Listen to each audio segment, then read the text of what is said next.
If the plan has to stay on the CEO's desk, the owner's desk, or the executive director or superintendent's desk, it's going to fail. The question is, how quickly can we push some work back into the system?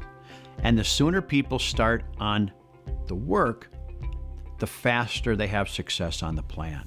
Big River helps people come in and manufacture deliverables with benchmarks immediately, and they're able to be pushed out. Because again, the enemy of progress is perfection. We don't need a perfect plan to get started. We should have a well-reasoned, articulate plan to get started. That's not the same as perfection.